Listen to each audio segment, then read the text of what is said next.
সৎভাবে ব্যবসা যারা করছেন তাদের পেটে লাথি মারা একটা নতুন সরকার এলো, তারা শুরুতেই এই কাজ করলো এবং সেইটা নিয়ে তাদের কোনো একটা মিনিমাম স্টেটমেন্ট পর্যন্ত নেই। এরা আসলে গরিবদের লুটতেই এসছে, গরিবের ওপর বুলডোজার চালাতে এসছে, গরিবের দোকান ভেঙে দিতে এসছে। এই অভয়ার ঘটনাও যদি আপনি ধরেন, 1 বছর 8 মাস হয়ে গেল সিবিআই এই তদন্তের দায়িত্ব। তাই 1 বছর 8 মাসে সিবিআই কেন কিছু করতে পারলো না, এই প্রশ্নের জবাব বিজেপি নেতাদের তো দিতে হবে। তৃণমূলকে আর খুঁজে পাওয়া যাবে কি?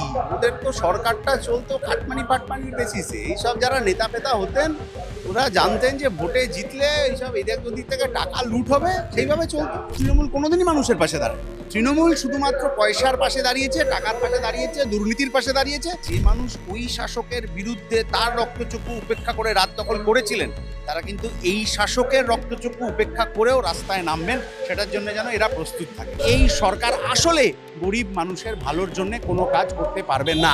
যে তৃণমূলের উত্থান রাস্তায় আন্দোলন নিয়ে, সেই তৃণমূল আজকে রাস্তায় নেই। হকার উচ্ছেদের বিরুদ্ধে একেবারে রাত জাগতে দেখা যাচ্ছে বাম নেতা কর্মীদের। আমাদের সঙ্গে রয়েছেন বাম নেতা করদান দাশগুপ্ত, কথা বলবো। দাদা, এই যে হকার উচ্ছেদের বিরুদ্ধে আপনারা স্টেশনে গিয়ে রাত জাগছেন, আন্দোলন করছেন, একেবারে যে দলকে মানুষ ভোট দিয়ে নিয়ে এলো বিজেপি, তারা তো নেই, কারণ তাদের উদ্যোগেই এই পরিস্থিতি, এবং তার সঙ্গে তৃণমূলকে কোথাও খুঁজে পাওয়া যাচ্ছে না। এই যে পরিস্থিতি কিভাবে দেখছেন? তৃণমূলকে আর খুঁজে পাওয়া যাবে কি? ওদের তো সরকারটা চলতো কাটমানি পাটমানির বেসিসে। এইসব যারা নেতা পেতা হতেন ওরা জানতেন যে ভোটে জিতলে এইসব এদের ওদিক থেকে টাকা লুট হবে, সেইভাবে চলতো। এখন লুটের কারবার বন্ধ হয়ে গেছে, সব নেতারা একের পর এক বিবেকের অবতার হয়ে দল ছাড়তে আরম্ভ করেছে, ফলে ওদেরকে খুঁজে পাওয়া যাবে না। কিন্তু বিজেপির যে নেতারা এত এত ভোট পেয়ে জিতলেন, এত বিধায়ক মন্ত্রী হলেন, এই গরিব মানুষ, তার মধ্যে সব ধর্মের মানুষ আছেন, সেই গরিব মানুষের পেটে লাথি পড়লো, হকারদেরকে তুলে দেওয়া হলো, রাতের অন্ধকারে দোকান ভাঙচুর করে দেওয়া হলো, যা জিনিসপত্র ছিল দোকানের মধ্যে সব তছনছ করে ফেলে ছড়িয়ে দেওয়া হলো। এই গরিব মানুষের পেটে লাথি কেন পড়ছে, এটা তো বিজেপির কোনো নেতা জবাব দিতে পারছেন না।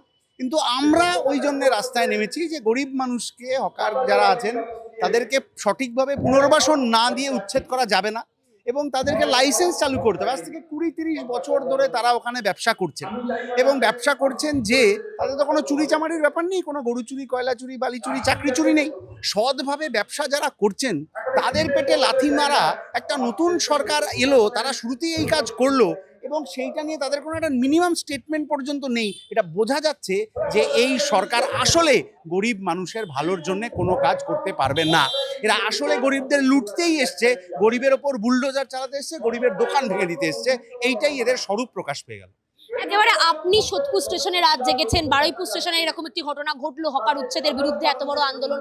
তার সঙ্গে সঙ্গে পাশাপাশি আমরা দেখতে পাচ্ছি অভিষেক বন্দ্যোপাধ্যায়, তিনি প্রায় একেবারে 26 দিনের মাথায় ভোটের রেজাল্ট বেরোনোর, তারপরে এতদিন পরে নিজেদের কর্মীদের পাশে গিয়ে দাঁড়াবেন বলে বলেছেন শনিবার দিন, এবং তিনি বলেছেন যে যারা তাদের আক্রান্ত হয়েছে কর্মীরা, তাদের কাছে তাদেরকে দেখতে যাবেন। সেখানে মমতা বন্দ্যোপাধ্যায়, তাকে দেখা যাচ্ছে শুধু সমাজ মাধ্যমের পোস্টে।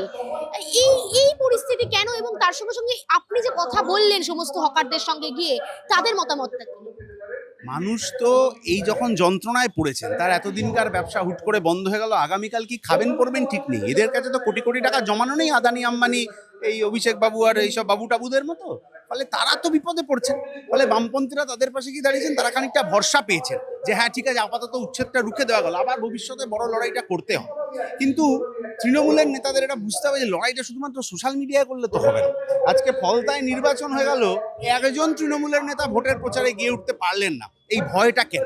কারণ এই যে সিন্ডিকেট চলতো কাটমানি, পয়সা চুরি ইত্যাদি, সেইটা হচ্ছে যে আটকে গেছে এবং আটকে যেতেই হচ্ছে যে ওদের সব নাভিশ্বাস উঠে গেছে। এই নাভিশ্বাস উঠে যাওয়ার জন্য মানুষের পাশে দাঁড়ানোর কথা ওরা ভুলে গেছে, কারণ তৃণমূল কোনোদিনই মানুষের পাশে দাঁড়ায়। তৃণমূল শুধুমাত্র পয়সার পাশে দাঁড়িয়েছে, টাকার পাশে দাঁড়িয়েছে, দুর্নীতির পাশে দাঁড়িয়েছে। সেই কারণে এইসব বন্ধ হয়ে যেতেই, টাকা পয়সার ফ্লোটা বন্ধ হয়ে যেতেই আজকে তৃণমূল হচ্ছে যে নিজের স্বরূপে বেরিয়ে এসছে ও শুধু নিজের স্বার্থ রক্ষা করার মতো করেছে। ফলে এই তৃণমূল এবং এই বিজেপি, তাদেরকে দিয়ে গরিব মানুষের কোনো কাজ হবে না, এটা সবাই বুঝতে পারছেন। বামপন্থীরা এই মানুষের পাশে দাঁড়াচ্ছেন, সেই মানুষের ভরসা আদায় করছেন। তৃণমূল যা যা ভুলগুলো করেছে সেগুলো যদি বিজেপির সরকারও করে, তাহলে বামপন্থীরা একই রকমভাবে সেই প্রতিরোধের ব্যারিকেড এই বিজেপি সরকারের বিরুদ্ধেও গড়ে তুলবে। যে আরজি করের মতো ঘটনা নিয়ে বিজেপি এত সরব তৃণমূলের বিরুদ্ধে, সেখানে বেহালার মতো একটি ঘটনায় সেখানে একেবারে বিজেপি চুপ। শাসক বদলে গেছে, কিন্তু শাসনটা বদলায়নি বলেই এখনো পর্যন্ত আমাদের মনে হচ্ছে। একটা ঘটনা নারী নির্যাতনের, সেখানে যদি দৃষ্টান্তমূলক শাস্তি দেওয়া হতো তাহলে সমাজ বিরোধীরা আরেকবার এরকম কোনো একটা ঘটনা ঘটাতে ভয় পেত। কিন্তু আপনি যদি গত কয়েক বছরের টানা রেজাল্ট দেখেন, তৃণমূল আমলে কোনো সমাজ বিরোধীদেরকে শাস্তি দেওয়া হয়নি। এবং এই যে অভয়ার ঘটনাও যদি আপনি ধরেন, 1 বছর 8 মাস হয়ে গেল সিবিআই এই তদন্তের দায়িত্বে। তাহলে 1 বছর 8 মাসে সিবিআই কেন কিছু করতে পারলো না, এই প্রশ্নের জবাব বিজেপি নেতাদের তো দিতে হবে। কেন হলফনামা বদলে গেল, কেন ওর পরিবারের করা 50টা প্রশ্নের সিবিআই জবাব দিতে পারলো না, কেন যথাযথভাবে ওরা যাদেরকে ডিমান্ড করেছিলেন যে এদেরকে তদন্তের আওতায় নিয়ে আসা হোক, ওরা অনেক কিছু জানে, ওর পরিবার ডিমান্ড করেছিলেন, কেন তাদেরকে তদন্তের আওতায় নিয়ে আসা হলো না? এই এত গোপনীয়তা, এত রহস্য কেন বাড়ানো হচ্ছে এই ঘটনাটায়? এই প্রশ্নের উত্তর কিন্তু সিবিআই এর থেকে, বিজেপির নেতাদের থেকে মানুষ নেবেন। এবং আমি আবার বলছি, শাসক বদলে গেল, শাসন যদি না বদলায় তাহলে যে মানুষ ওই শাসকের বিরুদ্ধে তার রক্তচক্ষু উপেক্ষা করে রাত দখল করেছিলেন, তারা কিন্তু এই শাসকের রক্তচক্ষু উপেক্ষা করেও রাস্তায় নামবেন। সেটার জন্য যেন এরা প্রস্তুত থাকে। আপনি নিজেই নির্বাচনে পানিহাটি কেন্দ্রের প্রার্থী ছিলেন, সেখানে আপনার বিরুদ্ধে যিনি বিজেপি প্রার্থী ছিলেন স্বয়ং অভয়ার মা রত্না দেবনাথ, তিনিও কিন্তু এই বিষয়ে একবারও উই ওয়ান্ট জাস্টিস বললেন না। আমরা তো চাইছি যে বিজেপি বলুক। হাথরাস, উন্নাও থেকে আরম্ভ করে RG Kar, south Calcutta law college এবং বেহালা, জলপাইগুড়িতে যা ঘটনা ঘটেছে, প্রতিটা ঘটনার বিরুদ্ধে বিজেপির প্রত্যেক বিধায়ক রাস্তায় নেমে উই ওয়ান্ট জাস্টিস বলুক। এটাই তো আমরা চাইছি। কিন্তু হাথরাস, উন্নাও নিয়ে, কাঠুয়া নিয়ে, বিলকিস বানুর ঘটনা নিয়ে যে বিজেপি হাত নোংরা করেছে, নারীদের অসম্মান করেছে, যে মনুবাদ আসলে শেখায় যে নারী শিশুকালে পিতার অধীনে, যৌবনে স্বামীর অধীনে, বার্ধক্যে পুত্র সন্তানের অধীনে থাকবে, মানে নারী শুধু অধীনেই থাকবে, তার স্বাধীন হওয়ার কোনো অধিকার নেই, সেই দলের বিধায়করা, সেই রাজনীতির পথ চলা বিধায়করা কিভাবে জাস্টিসের কথা বলবেন? অন্নপূর্ণা ভান্ডার দেখা গেল একেবারে যে 12 পাতার ফর্ম বেরিয়েছে, সেখানে সাধারণ মানুষের যেটা মন্তব্য যে এই অন্নপূর্ণা ভান্ডার পেতে কেউই পারবেন না, কারণ তার যা দরকার বা তার জন্য যা চাহিদা সেখানে লেখা রয়েছে। সেই যে অন্নপূর্ণা ভান্ডারের নামে অনেকেই বলছেন, বিরোধী দলরাও সর্বদা, যেটা ভাওতা, কিভাবে দেখছেন? যে কোনো ফর্ম যা গরিব মানুষ, নিম্নবিত্ত মানুষকে ফিল আপ করতে হয় সরকারের থেকে সুবিধা পাওয়ার জন্য, সাহায্য পাওয়ার জন্য, সেই ফর্মটা সহজ সরল হওয়া উচিত। আর বিজেপিকে এর অতীতেও আমরা দেখেছি, এই যা যা তথ্য ইত্যাদি চাওয়া হয়েছে, এই তথ্যকে ব্যবহার করে অন্য জায়গায় অন্য কোনো খারাপ কাজ হবে কি না, কারণ তথ্য এখন সোনার থেকে দামি, ফলে সেই ডেটা অন্য কোথাও চলে যাবে কিনা, এই ডেটা অন্য কোনো কাজে বিজেপি পরবর্তীকালে ব্যবহার করবে কিনা, এই বিষয়েও মানুষকে সতর্ক থাকতে হবে।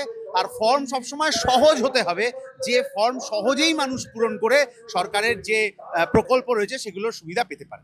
ঘুরিয়ে এনআরসি করার চক্রান্ত হতে পারে, নানা কিছু হতে পারে। এমন এমন ব্যক্তিগত তথ্য চাওয়া হয়েছে যার সাথে হয়তো এই প্রকল্পর সম্পর্ক নেইও, না হলে 12 পাতা লাগে না একটা ফর্মে। এত টপিক ওরা দেওয়ার চেষ্টা করেছেন যাতে করে যে এমন কিছু ব্যক্তিগত তথ্য ওরা নিয়ে নেবেন যেটা হয়তো ভবিষ্যতে অন্য জায়গায় চলে যেতে পারে। ইতিমধ্যে হোল্ডিং সেন্টার তৈরি হচ্ছে, এটা ওটা তৈরি হচ্ছে, কেন হচ্ছে হঠাৎ করে এই সময়? পেট্রোল ডিজেলের দাম না কমিয়ে হোল্ডিং সেন্টার কেন? গরিব মানুষের পেটের ওপর লাথি চালানোর আগে হোল্ডিং সেন্টার কেন? এই সমস্ত কাজগুলো আসলে কোনো একটা বড় ষড়যন্ত্রের অংশ কিনা, সেটা যত সময় যাবে আমরা জানতে পারবো, এবং যত আমরা জানতে পারবো তত কিন্তু প্রতিরোধের প্রাচীর আমরা তৈরি করবো। কাকলি ঘোষ দস্তিদার থেকে শুরু করে তৃণমূলের একাধিক নেতৃবৃন্দ আমরা পরস্পর দেখতে পাচ্ছি যে সকলে পদত্যাগের পথে হাঁটছেন। অনেকেই বিরোধী দল বলছেন, আপনারাও বহুবার বলেছেন যে তৃণমূলটা থাকবে না দলটি, এবং বিজেপিও হয়তো আস্তে আস্তে তৃণমূলীকরণ হয়ে যাবে, সেটা আপনারাও বলছেন। এটা কি ভবিষ্যৎ এই রাজনীতি? ওই যে শুভেন্দু অধিকারী ছিলেন ভালো তৃণমূল, তিনি যেভাবে বিজেপিতে ঢুকে পড়েছিলেন এবং শ্রমিক বাবুর কথায় বিজেপিতে সম্পৃক্ত হয়ে আজকে মুখ্যমন্ত্রী হয়ে গেছেন, তেমনি অন্যান্য তৃণমূলরাও নিজেদের বাঁচার জন্য আর নিজেদের পুরনো ফাইল বন্ধ করার জন্য ঢুকে যাবে। আপনি যদি হিমন্ত বিশ্ব শর্মার অতীত দেখেন, আপনি যদি অজিত পাওয়ারের ঘটনা দেখেন, শুভেন্দু অধিকারীর ঘটনা দেখেন, এরকম ফাইল বন্ধ করার জন্যে ভালো বিজেপির কাছে, বিজেপির গুড বয় হওয়ার চেষ্টা গোটা দেশে এরকম বহু দুর্নীতিগ্রস্ত নেতারা করেছেন। পশ্চিমবাংলাতেও তৃণমূল সেই দিকে লাইন লাগিয়ে দিয়েছে।